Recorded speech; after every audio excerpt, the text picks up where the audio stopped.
Bonjour à toutes et à tous, moi c'est Mathieu, je travaille pour le Move. Le Move, c'est le mouvement des entrepreneurs sociaux. Donc, on a un réseau d'entrepreneurs sociaux, on est partout en France. On a une double mission qui est de représenter les entrepreneurs sociaux, notamment auprès des pouvoirs publics, des instances décisionnaires, pour porter le modèle de l'entrepreneuriat social partout en France. Et on a une deuxième mission, c'est qu'en tant que réseau d'entrepreneurs sociaux, on est là pour vous connecter, vous aider, vous accompagner, vous outiller et vous apporter un maximum de ressources, surtout dans cette période compliquée pour tout le monde, voilà, pour vous aider à y voir un petit peu plus clair et à traverser la crise. Et on a donc mis en place une helproom à destination de tous les entrepreneurs pour vous accompagner dans cette période. Et dans le cadre de cette helproom, on organise notamment toute une série de webinaires, dont celui d'aujourd'hui, avec des partenaires, des acteurs qui sont aussi très engagés sur le terrain et partout en France pour vous aider. Et aujourd'hui, on a la chance d'avoir Pierre Kefelec au PIE, Marie-Gabrielle Lannecras pour France Active et Elite Zertec pour la Banque des Territoires, qui prennent un peu de temps pour échanger avec vous sur notre sujet du jour, qui sont les mécanismes d'urgence financiers qui sont en train d'être mis en place et proposés pour vous aider à faire face à la crise.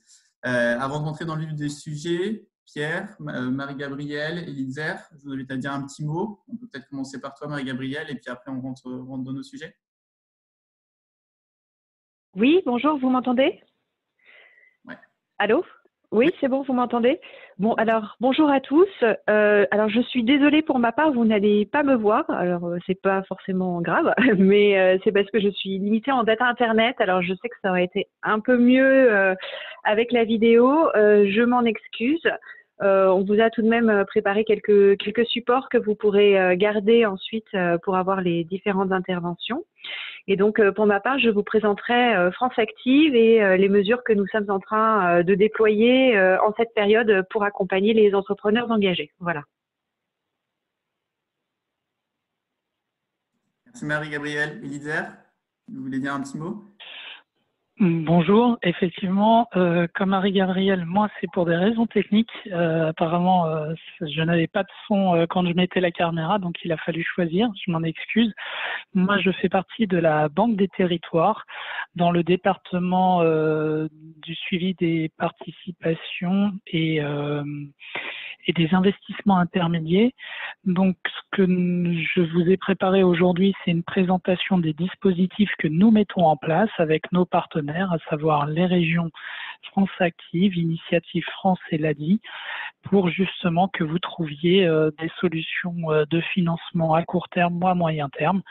Et c'est ça que je vous présenterai ensuite. Merci bien. Et Pierre? Ouais, on peut peut-être lancer le diapo comme ça enchaîne, ouais, si tu veux. Du coup, bonjour à tous. Moi, c'est Pierre Kefelec, je travaille chez Paris Initiative Entreprise. Donc, c'est une association basée à Paris, comme son nom l'indique, et on fait partie des réseaux France Active et Initiative France. Voilà, on est leur antenne sur Paris. On développe également d'autres outils avec la ville de Paris, mais ça, j'y viendrai un petit peu plus tard. Donc, on fait du financement et de l'accompagnement des entreprises de l'ESS et des entreprises plus largement à impact. Voilà. L'idée, c'est qu'aujourd'hui, les objectifs de cette petite présentation, ce sont de vous permettre d'anticiper vos besoins en travaillant sur un outil de pilotage et de vous présenter en gros les solutions en face qui existent. Beaucoup d'entre vous sont sans doute angoissés par cette situation et on comprend très bien, mais il faut s'efforcer de mettre tout ça de côté et réfléchir dès maintenant à l'après, car oui, des choses auront changé après la crise et du coup il faut les anticiper et réfléchir aux solutions en face dès aujourd'hui. Voilà. Je fais un petit rappel, il y a beaucoup d'informations que certains d'entre vous auront sans doute déjà entendu parler. Il y aura sans doute un petit peu de redite, mais ça permet de souligner les choses importantes selon nous, financeurs, les choses à préparer avant de faire des demandes de financement. Et je vais commencer sur la petite présentation qu'on a faite. Dans un premier temps, on voulait vous présenter comment préparer tout bêtement son prévisionnel et identifier les bons besoins, les bons outils de pilotage afin d'aller chercher du financement ou mobiliser d'autres solutions. L'objectif de préparer ce prévisionnel, c'est d'identifier vos besoins. Ça paraît logique et beaucoup de structures l'ont sans doute déjà mis en place. Mais à ce jour, c'est le meilleur argument pour tout simplement rassurer des tiers.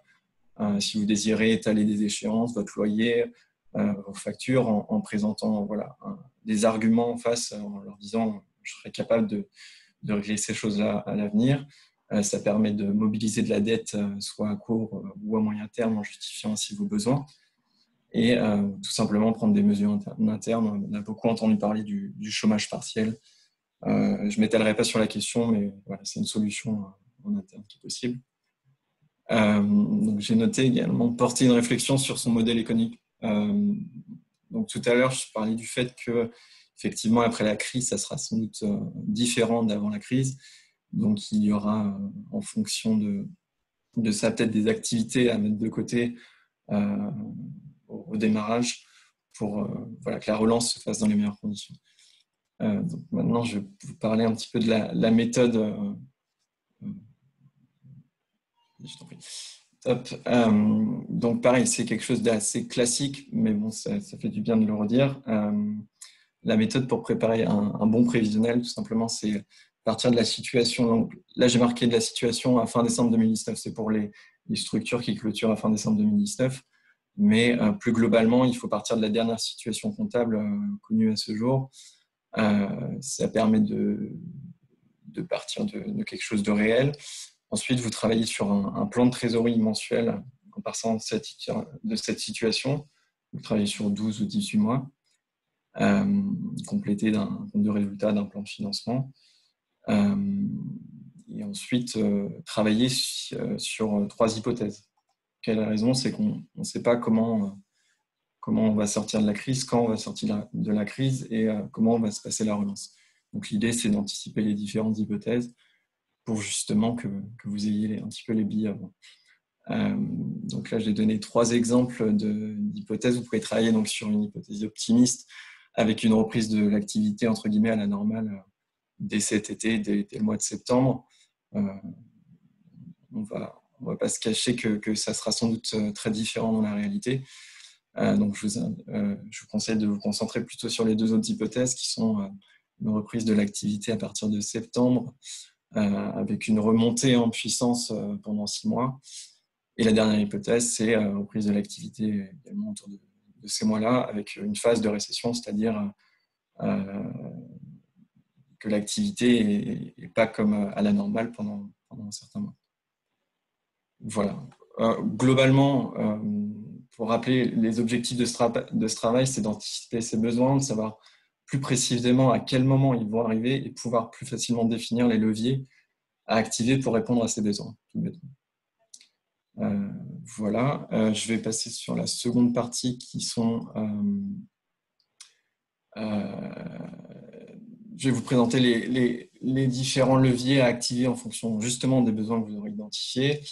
Et dans un premier temps, les solutions à mobiliser plutôt à court terme. Donc ça correspond typiquement aux leviers que vous activez soit dès maintenant, soit pendant la crise. J'imagine qu'il y a beaucoup de choses, notamment les deux premiers leviers qui sont négocier l'échelonnement des emprunts ou négocier des délais de paiement avec ses fournisseurs, son bailleur, demander le règlement de ses créances si c'est possible. Ça, j'imagine que on est à la 4e semaine de confinement. J'imagine que l'ensemble de vos structures ont déjà fait les démarches, mais bon, c'est bien de le rappeler encore une fois si tout le monde ne l'a pas fait. Ensuite, il y a eu d'autres mesures un petit peu qui sont sorties, donc le fonds de solidarité pour certaines structures. Si vous êtes éligible à cela, je vous conseille d'en faire la demande auprès de la BPI, mettre en place du chômage partiel sur certaines branches d'activité si c'est nécessaire. Ensuite, nous, plutôt côté financier, si vous avez des charges incompressibles, vous avez identifié des charges incompressibles sur cette période en travaillant sur votre prévisionnel, la première des choses, c'est d'aller voir sa banque, tout bêtement, et notamment pour mobiliser le PGE, donc le prêt garanti d'État. Ça, c'est également une chose importante à faire rapidement en se munissant notamment de prévisionnel que vous allez faire en amont, au moins pour avoir au plus vite, pour savoir au plus vite possible si vous êtes éligible à cela. À savoir que sur Paris, pour les structures de l'ESS et les structures à fort impact social, environnemental, si elles sont pas éligibles à ce PGE, et si elles ont un refus ou si les démarches sont trop longues, nous, avec Paris Initiative Entreprise, on a développé un outil de court terme pour répondre à ce besoin, donc il sera affiné en fonction de vos besoins que vous aurez identifiés sur votre prévisionnel. Les démarches auprès de nous se font sur notre site pie.paris, donc je vous invite à d'abord aller mobiliser votre banque, si ce n'est pas possible, d'aller sur notre site pour faire une demande sur notre site. Voilà, ensuite j'ai juste fini. D'autres solutions sont référencées, donc ouais, il y a des boîtes à outils sur France Active ou sur le Move qui référencent pas mal d'initiatives. En fonction du secteur d'activité, il peut y avoir des fonds aussi dédiés, mais ça, je vous invite à vous rapprocher de vos pairs qui sont peut-être mieux informés que nous, qui sont plutôt larges, générales sur les questions. Voilà. Et donc, sur la dernière partie, oui. Donc, des solutions plutôt à mobiliser à moyen terme. Donc, à savoir que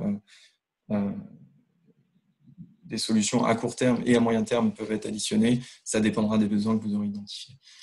Donc, j'entends par là, à moyen terme, pour la relance après la crise. Il faut déjà anticiper, en effet, toutes les mesures de rééchelonnement que vous avez mis en place, tous les décalages de loyer. Ce n'est pas des fonds qui sont effacés, il faudra les régler après la crise. Donc, les anticiper dès maintenant, c'est bien et c'est même très conseillé. Pour cela, j'ai mis revoir son modèle économique. Ouais. Tout à l'heure, j'en parlais en fonction des hypothèses de sortie de crise que vous allez faire. En fonction de vos structures, il y a peut-être des activités qui sont un peu moins rentables. C'est possible de mettre un petit peu de côté dans un premier temps pour justement se concentrer sur le principal. C'est conseillé. Il y a des dispositifs pour les associations, les entreprises de l'ESS. Il y a un dispositif local d'accompagnement. Donc à Paris, PIE se charge de faire ça. En gros, sur une problématique que vous pouvez rencontrer sur votre relance, on peut vous accompagner là-dessus. Et ensuite, pour finir, voilà, les solutions de financement pour vous accompagner dans cette relance. Donc, vos banques, les réseaux France Active et Initiative France, dont nous faisons partie et nous nous occupions à Paris. Sinon, j'ai cité l'ITA, la BPI qui ont différentes mesures pour passer la crise et passer la relance. Je vais peut-être passer la parole à Marie-Gabrielle qui va vous présenter un peu plus en détail l'offre de France Active, notamment sur cette phase de relance. Merci Pierre, j'en profite juste 2 secondes pour vous rappeler, si vous le souhaitez, de nous faire partager vos questions sur l'espace conversation, comme ça on pourra y répondre à la suite de la présentation. Donc n'hésitez pas à nous remonter toutes vos questions. Marie-Gabrielle. Oui, voilà. Oui, vous m'entendez? Oui. Vous m'entendez, c'est bon? Oui, très bien. Merci beaucoup Pierre, merci Mathieu. Alors moi, je vais vous présenter France Active et les solutions que nous proposons donc dans le contexte de crise actuelle pour accompagner les entrepreneurs engagés à travers notre pacte relance. Alors très rapidement, sur le slide 4, France Active, donc c'est un mouvement associatif qui est présent sur l'ensemble du territoire, qui a 40 associations territoriales, donc qui ont une présence territoriale, locale, proche, donc des entrepreneurs engagés. Ça, c'est vraiment ce qui fait notre spécificité. Et PIE, que Pierre vous a présenté, c'est notre association territoriale à Paris. Donc, on a 40 associations territoriales telles que PIE sur l'ensemble du territoire français qui sont vos interlocuteurs privilégiés et une association nationale. donc qui coordonne des activités d'investissement, de garantie et de financement, donc qui sont déployées par le réseau. Alors donc notre offre est destinée aux entrepreneurs engagés. Alors qu'est-ce qu'on entend par entrepreneur engagé? Nous on le regarde à l'aune de 5 axes qu'on vous a là détaillé, parce que c'est une information qu'on pense assez intéressante que vous ayez, y compris en contexte hors crise. Donc nous, quand on regarde l'engagement des entrepreneurs et des entreprises, on le fait à travers 5 dimensions qui sont celles de l'emploi, donc de la création d'emplois pour des personnes en difficulté, mais pas uniquement. La dimension du territoire, hein, l'impact sur le territoire ou la situation de fragilité du territoire. Le projet social qui est développé par la structure, l'impact sur l'environnement et puis les caractéristiques de gouvernance de la structure et notamment l'aspect démocratique de la gouvernance interne. Alors, plus précisément, maintenant, je vais vous présenter notre pacte relance, donc qui est ce que nous vous proposons, de ce que nous proposons aux entrepreneurs engagés dans le cadre de la crise actuelle. Donc, notre pacte relance, il va s'articuler en 2 temps. Le premier temps aujourd'hui où on fait face à la crise et le deuxième temps demain où on va travailler à la relance. Donc, quand est-ce qu'on travaillera à la relance? On pense à partir de juin probablement, à la rentrée plus sûrement, et puis jusqu'à la fin de l'année, voire un peu après. Tout ça, ça va dépendre des structures. Donc, c'est une offre, ce pacte relance, il est dédié aux entrepreneurs engagés, donc à l'aune des 5 axes que je vous ai présentés avant. C'est un pacte que nous avons construit en lien avec nos partenaires et notamment avec la Caisse des dépôts qu'on remercie. Et la conviction qui est derrière ce pacte de relance, c'est que on doit jouer collectif. C'est essentiel dans cette période de crise, c'est une crise qui est inédite et que personne n'a vécu jusqu'à présent et donc personne n'a seul les réponses, les solutions à apporter pour cette crise et pour la relance non plus. Donc ce qu'on se dit, c'est que c'est important de mobiliser un collectif autour de l'entrepreneur engagé et du projet engagé, de manière à mobiliser, grâce à cette intelligence collective, des solutions, des idées, des adaptations stratégiques ou des financements qui vont accompagner le projet collectivement dans cette crise. Donc, c'est vraiment ça ce qu'on va essayer de faire. Sur le slide suivant, donc on vous montre que ce pacte relance, il s'organise autour de 3 grandes dimensions. La première dimension, c'est une dimension d'accompagnement où on va vous guider dans votre stratégie de relance. La deuxième dimension, c'est un financement, une dimension de financement où on va activer des solutions de financement qui sont nécessaires pour faire face à la crise dans un premier temps et pour la relance dans un second temps. Et la troisième dimension, c'est donc une dimension de connexion. On va vous aider à mobiliser votre réseau et un réseau de partenaires pour jouer collectif pour le projet. Alors, en rentrant un petit peu plus dans le détail, sur le slide suivant, on vous détaille un peu la dimension d'accompagnement. Donc, on va vous accompagner dans le cadre de ce pacte relance, on va vous aider, on va faire avec vous un diagnostic flash. On l'appelle flash parce qu'on le veut rapide et efficace, parce qu'on a tous effectivement beaucoup d'urgences et beaucoup de problématiques à traiter et on a conscience que les entrepreneurs aussi. Et donc ce diagnostic flash a pour objectif d'aller à l'essentiel, mais de prendre du recul, d'évaluer les difficultés et la capacité à rebondir du projet, et puis d'orienter l'entrepreneur engagé vers des aides d'urgence. Grâce à ce diagnostic flash, on va définir avec vous et vous aider à définir une feuille de route. Cette feuille de route, elle vous permettra de voir bien préciser ce que vous avez fait jusqu'à maintenant, ce qu'il reste à faire un peu dans un caractère d'urgence, et puis ensuite les jalons qu'il va falloir poser pour ensuite lancer sa stratégie de relance. Donc, dans le cadre de cette feuille de route, on pourra voir quelles sont les solutions de financement immédiates à prendre et puis ensuite préparer le tour de table financier structurant de la relance qui aura lieu donc dans un second temps. On vous accompagnera aussi, comme Pierre vous l'a expliqué, à adapter, développer si vous ne les avez pas, adapter si vous les avez déjà vos outils de gestion de crise qui sont essentiellement d'un point de vue financier, le plan de trésorerie à adapter au contexte et les différents scénarios financiers de manière à avoir différents prévisionnels avec des scénarios optimistes, moyens et pessimistes.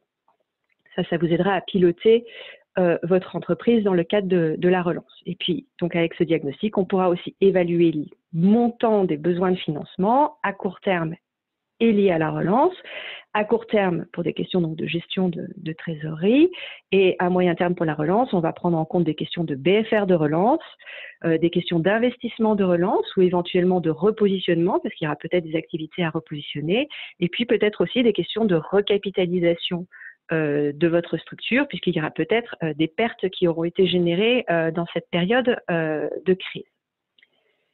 Alors, les solutions de financement à court terme, on vous propose, donc grâce à la Banque des Territoires, un nouveau prêt qui est le prêt relève solidaire. Donc ce prêt relève solidaire, il est destiné aux entreprises engagées, il est sans intérêt, donc à 0%, il peut aller jusqu'à 100 000 euros. L'objectif, donc, c'est de reconstituer la trésorerie et de faire un relais jusqu'à ce qu'on fasse le tour de table, qu'on vous accompagne à monter et monter avec vous le tour de table de relance. Donc, il aura d'une durée d'à peu près 12 à 18 mois avec un remboursement in fine, possibilité d'étaler le remboursement sur les 12 à 18 mois suivants si c'est nécessaire. Il y a plusieurs principes. Donc, un principe, donc, comme je vous l'expliquais, de mobilisation des partenaires autour de projets. Donc, on ne demande pas de cofinancement à ce prêt systématique. Par contre, on demande tout de même à ce que les partenaires restent bien mobilisés autour du projet et qu'ils maintiennent à minima leurs encours. Donc ça, on vous aidera évidemment dans la négociation à ce que ce soit le cas. Et puis, on a aussi un principe de solidarité, c'est-à-dire que si la structure se rend compte, par exemple, au bout de 6 mois, qu'elle n'a plus besoin de ce prêt à court terme puisqu'elle a reconstitué sa trésorerie et que sa relance est enclenchée, on vous demandera d'effectuer des remboursements anticipés sans frais, de manière à nous avoir une rotation des lignes et pouvoir l'utiliser pour d'autres entreprises qui pourraient en avoir besoin. Voilà, ce prêt, il s'adresse aux entrepreneurs engagés qui sont touchés par la crise. On pose quand même un préalable qui est qu'il ne sera pas destiné à des entreprises qui avaient déjà des difficultés structurelles avant la crise, qui étaient de nature à remettre en cause la pérennité de la structure. Ça, c'est un prêt qui est vraiment destiné à vous aider dans le cadre de cette crise. Alors, excusez-moi, j'en profite juste pour être sûr que vous m'entendez toujours bien. C'est tout bon, on t'entend bien. C'est bon? Ok, très bien. Donc ça, c'est le prêt relève solidaire sur le court terme. On a d'autres, sur le slide suivant, on a d'autres mesures à court terme qu'on propose à tous nos entrepreneurs qui ont des prêts chez France Active aujourd'hui, s'ils le souhaitent, de reporter toutes leurs échéances de mars, avril et mai en fin de prêt. Donc, on ne le fait pas de manière automatique. Donc, ça, il faut que la demande soit faite par l'entrepreneur. Il y a un formulaire à remplir en ligne sur notre site Internet. Mais à partir du moment où vous remplissez ce formulaire, vous faites la demande de report d'échéance, elle est accordée et elle sera décalée en fin de prêt. Pour ce qui est des garanties qui sont déjà en cours, on va suivre les rééchelonnements qui seront accordés par les banques, par vos banques. Donc ça, là-dessus, vous n'avez pas de souci à vous faire, ce sera sans frais.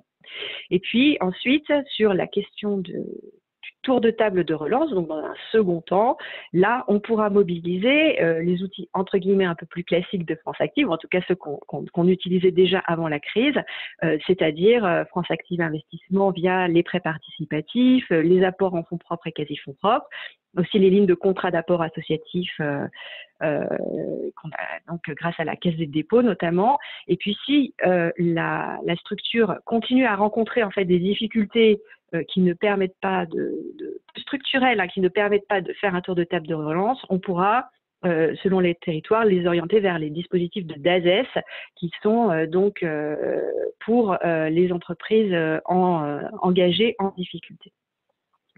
Voilà, sur le slide suivant, donc pour vous reparler un peu de cette question d'accompagnement, de mobilisation de partenaires et de jouer collectif autour du projet. Donc, dans le cadre du pacte relance, on va constituer un comité de partenaires autour du projet, qui comprendra des financeurs et d'autres parties prenantes de l'entreprise, avec pour objectif donc d'accompagner l'entrepreneur engagé dans sa stratégie de relève puis de relance, de favoriser la recherche de solutions grâce à l'intelligence collective, et puis d'assurer qu'on a bien le soutien des partenaires dans la durée. Ça permettra au fil de l'eau de monter un tour de table financier structurant pour la relance. Et puis, ce qu'on vous propose aussi, c'est une boîte à outils qui est disponible en ligne sur notre site Internet et qui vous présente à la fois ce que nous, on vous propose, mais aussi ce que nos partenaires proposent, et des mesures fiscales et sociales, les différents financements que vous pouvez trouver, les différents accompagnements que vous pouvez avoir au cours de cette période, et ce qui est proposé par les autres acteurs au service de la solidarité. Donc ça, c'est disponible en ligne. On vous a mis un slide avec le lien vers cette boîte à outils. Et ensuite, on vous a présenté en fait le contenu, une partie du contenu de cette boîte à outils à aujourd'hui sur les slides suivants. Elle est mise à jour 2 fois par semaine, donc ça c'est à la date d'hier. Je fais juste un tout petit focus sur le prêt garanti par l'État, sur les questions de chiffre d'affaires. Donc, vous savez qu'il est limité à 25% du chiffre d'affaires. Donc, ça a bien été validé avec le Haut Commissariat à l'ESS que les associations, les structures de l'ESS sont éligibles au prêt garanti par l'État. Sur cette question de définition du chiffre d'affaires, et donc de 25% du chiffre d'affaires, l'esprit, c'est bien de considérer que les subventions contre prestations sont du chiffre d'affaires qui peut être pris en compte dans le calcul des 25%. Ça, il y a une note qui devrait être faite prochainement officielle pour bien clarifier cet aspect-là. Mais donc, l'idée, c'est que ce qui est subvention contre prestation, donc prestation pour les partenaires publics, peut être considéré comme du chiffre d'affaires dans le calcul. Voilà, je voulais juste faire une petite précision là-dessus parce que pour des associations pour lesquelles le chiffre d'affaires au sens strict est très limité par rapport au total des produits d'exploitation, c'est important. Voilà, vous avez donc cette boîte à outils qui est en ligne sur notre site internet, et puis je vais passer la parole à la Caisse des dépôts, grâce à qui effectivement ce pacte relance a été rendu possible, et on les en remercie. Merci beaucoup Marie-Gabrielle. Effectivement, comme je le disais au départ, nous ne mettons pas en place directement de financement à destination des auto-entrepreneurs et des associations. Nous nous servons des réseaux avec lesquels nous sommes particulièrement partenaires, notamment France Active, avec qui, comme l'a dit Marie-Gabrielle, nous avons de nombreuses solutions. Il y a aussi les régions et Initiative France et l'ADI. Je vais donc développer un petit peu dans la suite de la présentation ces dispositifs. Marie-Gabrielle en a déjà évoqué certains de ceux qu'on a mis avec France Active en place. Je rappelle, comme l'a dit Pierre au début, et c'est ce que je mettais dans le slide 2 de ma présentation, pensez à activer les mesures de protection. Aujourd'hui, vous pouvez demander des rééchelonnements de vos prêts, comme l'a dit Marie-Gabrielle, des opérateurs comme France Active ou comme BPI France pourront rééchelonner vos garanties de la même manière. Il y a des subventions que vous pouvez aller solliciter. Vous pouvez avoir recours au chômage partiel. Plusieurs solutions s'offrent à vous aussi pour préserver votre trésorerie à court terme. Aujourd'hui, il y a des offres existantes. Je vais passer assez rapidement dessus. Il y a l'offre d'État avec le Fonds de solidarité. Il y a les dispositifs mis en place par BPI France. Toutefois, ces dispositifs présentent quelques trous dans la raquette. La garantie de BPI France exclut les entrepreneurs. Marie-Gabrielle a évoqué tout à l'heure le fait que certains dispositifs sont conditionnés en montant par rapport à un niveau de chiffre d'affaires. Et c'est donc pour combler les manquements de ces dispositifs que nous avons mis en place une offre complémentaire avec les régions, avec France Active, avec Initiative France et l'ADI. Alors, la première offre est présentée en slide 5.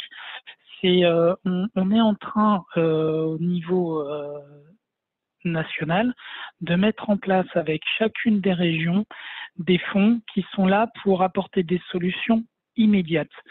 Ils sont là pour répondre à des besoins urgents de trésorerie. Ils s'adressent à des associations, mais aussi à des entreprises et à des auto-entrepreneurs. Ce sont des prêts ou des avances remboursables qui, pour les toutes petites entreprises, sont de 3 500, 5 000 euros jusqu'à 10 000 euros. Pour les entreprises ESS et associations, ils peuvent, comme l'a dit Marie-Gabrielle, car c'est aussi en partenariat avec France Active que nous mettons en place ces dispositifs dans certaines régions, ils peuvent aller jusqu'à 100 000 euros.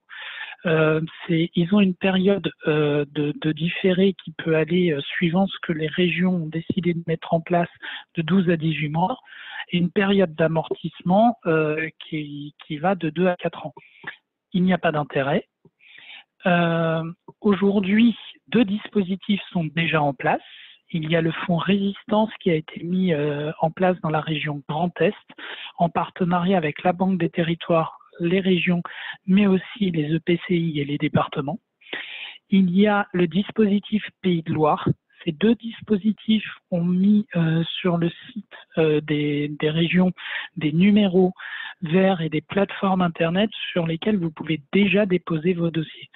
Comme l'a dit Pierre et comme l'a rappelé Marie-Gabrielle, ces dispositifs sont quand même soumis à la présentation de pièces et notamment soit au dernier compte disponible, soit à un plan de trésorerie.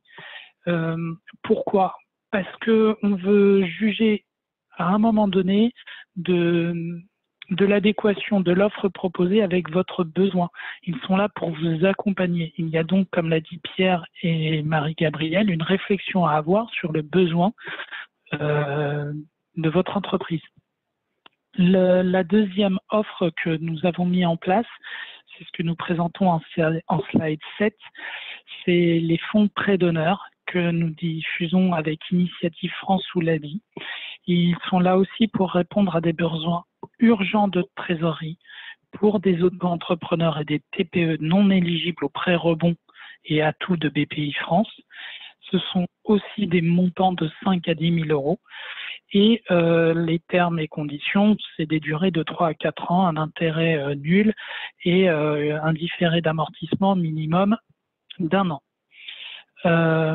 Enfin, nous avons aussi les prêts relève solidaire de France Active. Comme l'a dit Marie-Gabrielle, c'est un dispositif qu'on a mis en place en partenariat pour répondre aux entreprises les plus engagées, aux TPE qui en ont besoin. Aujourd'hui, on a relevé ce plafond jusqu'à 100 000 euros. Il y a aussi les crédits d'apport associatif qui sont là pour à la fois répondre à un besoin immédiat et à la fois aussi, comme ils sont assimilables à des fonds propres, recapitaliser la structure et potentiellement maintenir des concours bancaires ou en tout cas avoir une aide des banques.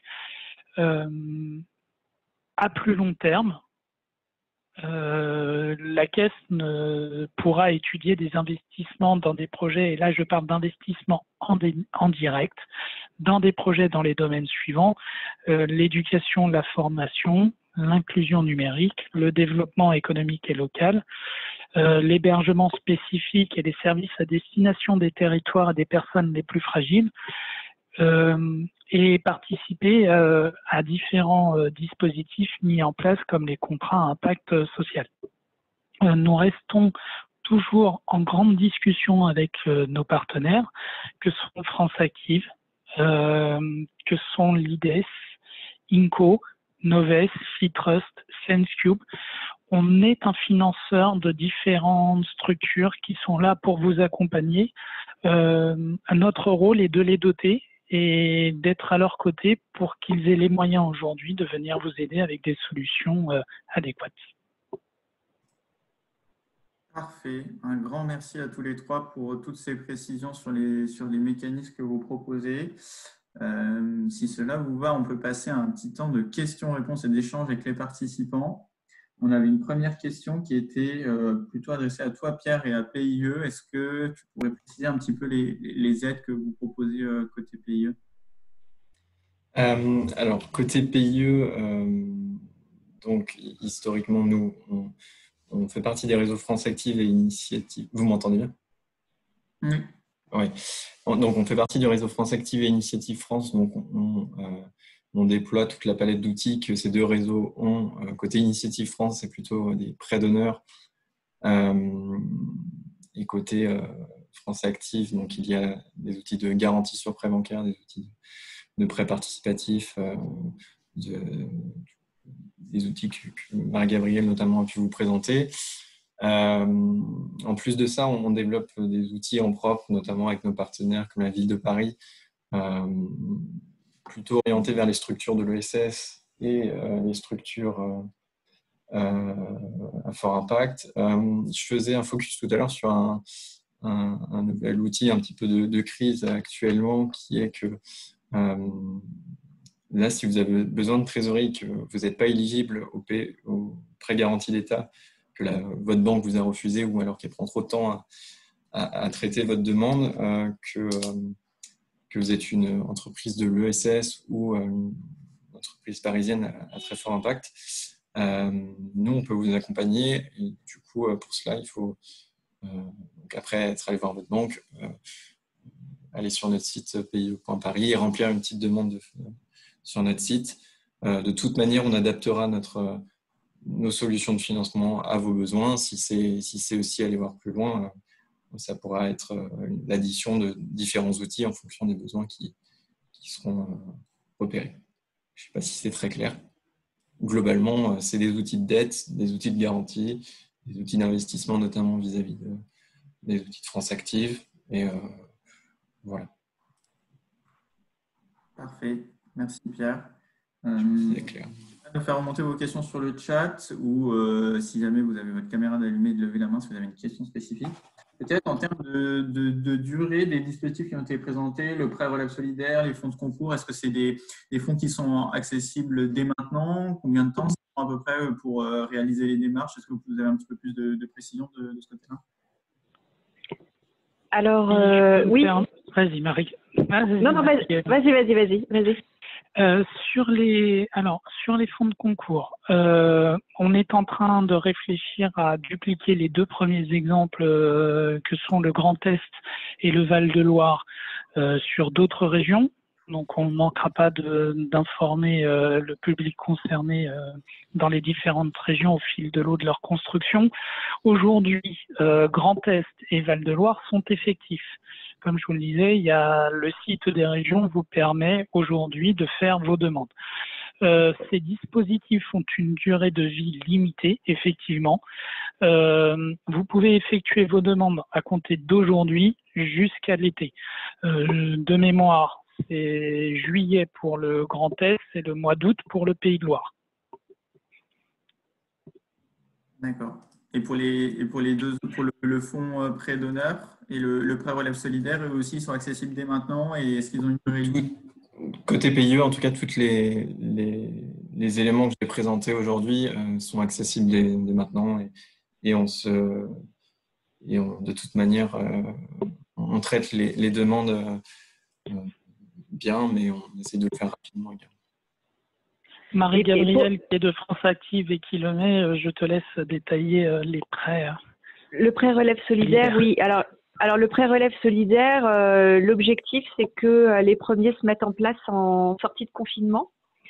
Donc, mais comme vous l'avez compris, en fait, il s'accompagne justement d'un accompagnement qui est assez important et qui va dépasser en fait ce premier temps, qui ira aussi dans l'accompagnement de la relance.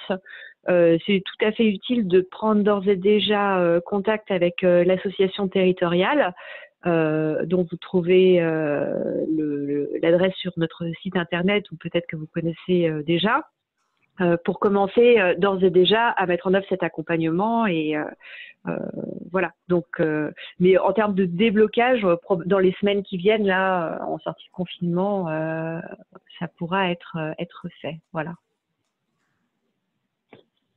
Parfait, merci pour ces précisions. On a une question de Marie-Ange sur la place de l'émergence. Je ne sais pas si Marie-Ange, vous voulez préciser un petit peu. Je peux vous donner la parole si vous voulez préciser un petit peu la question.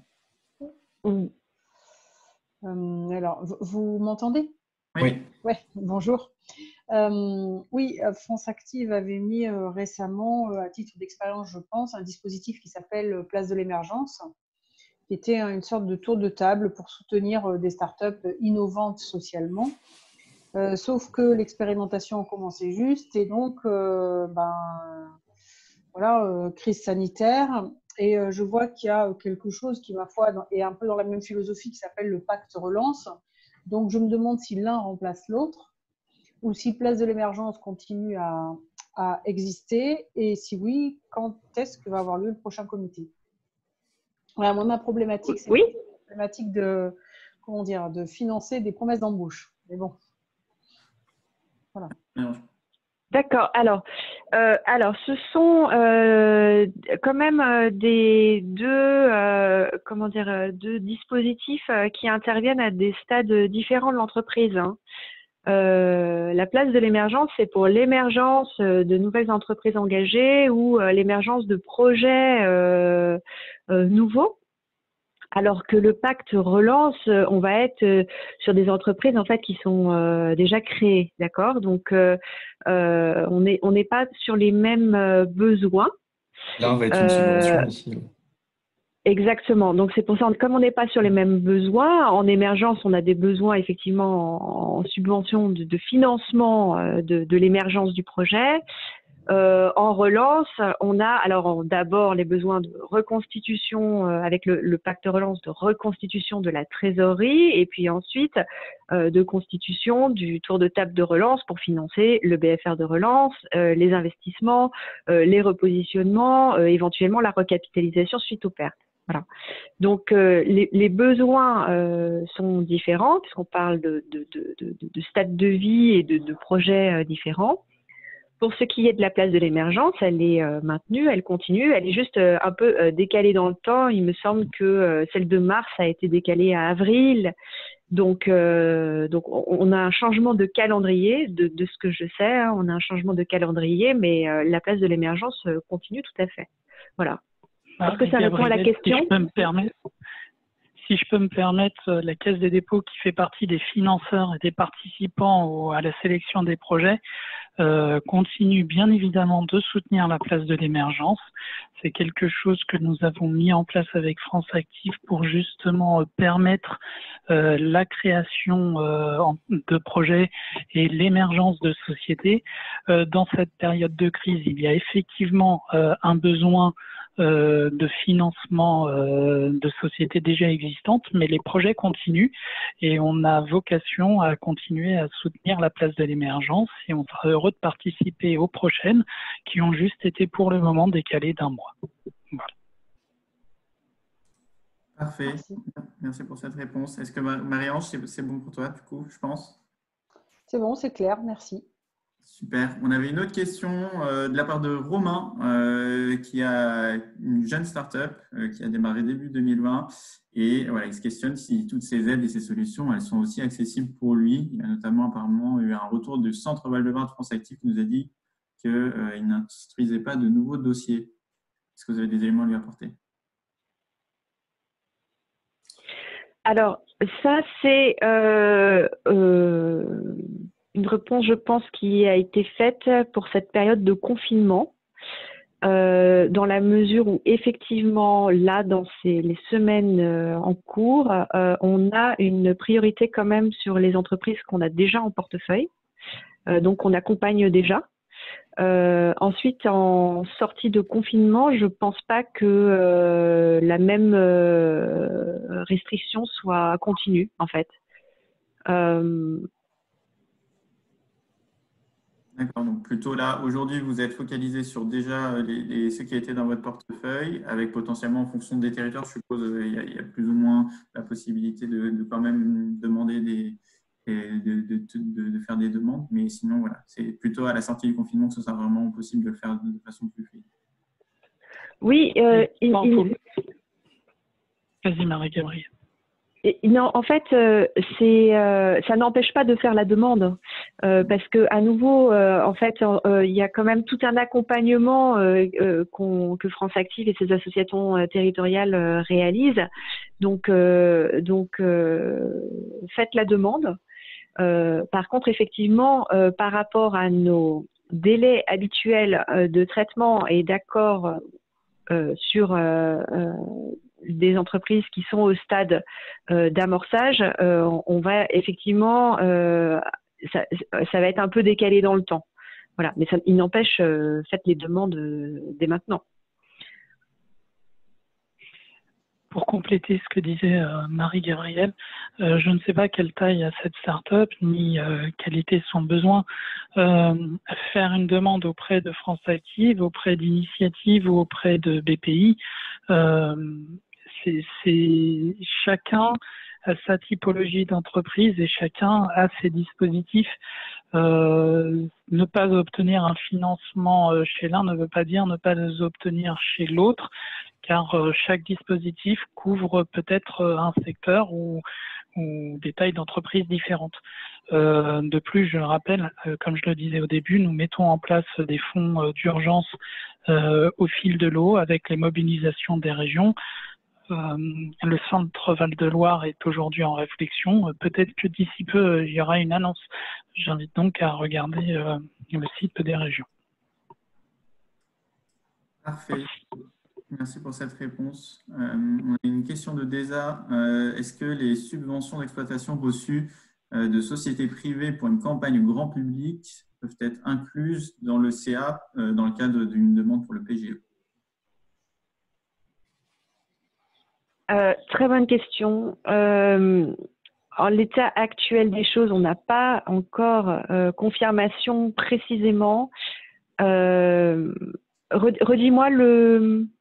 Est-ce que les subventions d'exploitation reçues de la part de sociétés privées dans le cadre d'une campagne grand public peuvent être incluses dans le calcul du chiffre d'affaires pour le PGE? Est-ce que la campagne a été réalisée pour la société privée auprès du grand public? Alors, non. Est-ce que déjà vous pouvez nous préciser si la campagne est déjà réalisée ou non?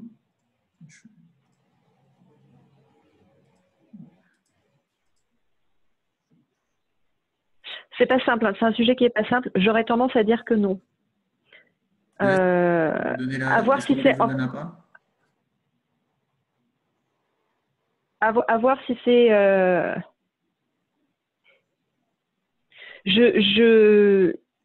j'aurais tendance à dire que malheureusement non, mais en fait je ne suis pas non plus la personne la mieux enfin la plus au fait de ça. Donc à confirmer. Vraiment, dans le cadre du PGE, c'est vraiment le conseiller bancaire qui sera en mesure de dire si le projet est éligible ou non vis-à-vis de toutes ces définitions. Parce qu'effectivement, côté exploitation, je pense que c'est pris en compte, mais effectivement, il y a 2-3 cas de figure où c'est pas pris en compte, donc vraiment aller voir votre banque. C'est en cours, c'est pas encore totalement clarifié en fait. Donc, dans les jours qui viennent, il y aura des annonces qui seront faites, qui clarifieront davantage. D'accord. Des annonces officielles, j'entends. Donc, elles ont été réalisées apparemment. Des AMDI, elles ont été réalisées auprès du grand public. Donc du coup, déjà, pas encore tout à fait d'éléments d'informations précis. N'hésitez pas à suivre un peu ce qui va être dit dans les jours qui viennent. En tout cas, pour France Active, au niveau du prêt relève solidaire, on n'a pas cette contrainte-là. Voilà, donc il y a effectivement tout l'accompagnement qu'on réalise, qui peut être extrêmement intéressant pour le porteur.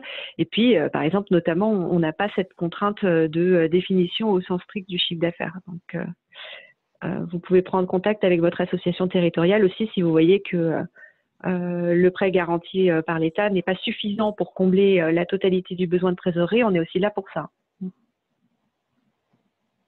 Parfait. On arrive à la fin de ce webinaire. On a couvert à peu près toutes les questions qui avaient été posées. Je ne sais pas s'il y a une dernière question qui souhaiterait être posée.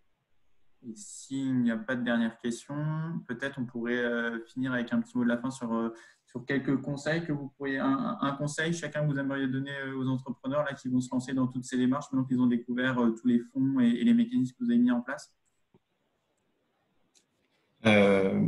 Du coup, c'est un peu de la redite, mais voilà, essayer de travailler sur papier et anticiper au mieux la crise et la sortie de crise. Oui, pour moi, ce serait jouer collectif. Entourez-vous, prenez des avis, demandez des conseils, multipliez les points de vue les plus divers possibles autour de vous, parce que c'est justement, à mon avis, enfin à notre avis, grâce à cette intelligence collective que les solutions vont émerger. Pour ma part, je reprends le point évoqué par Pierre. Posez-vous, demandez-vous comment vous allez pouvoir passer cette période difficile. Et ensuite, n'hésitez pas, comme le disait Marie-Gabrielle, à solliciter les réseaux qui vous ont régulièrement accompagné, France Active notamment, l'ADI, Initiative France, pour ensuite aller les solliciter à la fois pour un conseil, voir si vous avez bien évalué vos besoins, et aussi pour des mesures d'aide financière. Car ces dispositifs ont été mis en place et sont là pour vous accompagner, puisqu'on sait bien que dans cette période, vous avez énormément de choses à gérer. Parfait. Merci Marie-Gabrielle, Elisabeth, Pierre pour vos précieux conseils, pour ces informations. On vous partagera les 3 présentations à la suite du webinaire, donc vous pourrez retrouver toutes les infos clés qui ont été précisées dedans. Je vous invite aussi, je vous partage actuellement mon écran, à aller sur la Help Room où vous pouvez retrouver le replay du webinaire. Voilà, si vous voulez revoir pour retrouver des informations qui ont été partagées pendant ce webinaire. Vous pouvez également trouver les informations sur les autres sujets qui ont été couverts dans le cadre de nos précédents webinaires et les prochains sujets qui vont être couverts dans les prochains jours et semaines. Vous avez également à votre disposition une hotline pour avoir des échanges individuels avec des experts qui prennent de leur temps pour vous accompagner sur certains sujets. Il y a la boîte à outils qui est à votre disposition et qui renvoie également vers toutes les ressources mises en place par France Active, PE, la Banque des Territoires et tous ceux qui s'engagent à vos côtés. Donc, n'hésitez pas à vous en emparer. On a aussi une offre de mentorat pour ceux qui veulent un suivi avec du mentorat sur les prochaines semaines. On a aussi des entrepreneurs confirmés qui veulent bien donner un peu de leur temps pour aider les entrepreneurs un petit peu plus en difficulté. Donc, n'hésitez pas à en profiter. Et puis, si vous voulez pleinement profiter de l'intégralité des actions du Move, on est là, on est à votre disposition pour et vous écouter, faire remonter vos besoins pour réfléchir à des outils qu'on pourrait proposer ou que d'autres partenaires pourraient le faire. Et n'hésitez pas à nous suivre sur la Help Room et si vous voulez en savoir plus sur ce qu'on fait au quotidien et faire partie du mouvement, n'hésitez pas à nous rejoindre. Voilà, vous pouvez adhérer quand vous voulez au Move. On a mis en place une adhésion solidaire en ce moment où c'est un petit peu plus compliqué pour tout le monde, pour pouvoir adhérer dans la mesure de vos capacités. Donc, n'hésitez pas à revenir vers nous. On échangera avec plaisir avec vous pour voir ce qui peut être fait. Encore une fois, Marie-Gabrielle, Pierre et Elisabeth, un grand merci. Merci à vous. Et puis, merci à vous. Merci à vous. Bonne journée à toutes et à tous.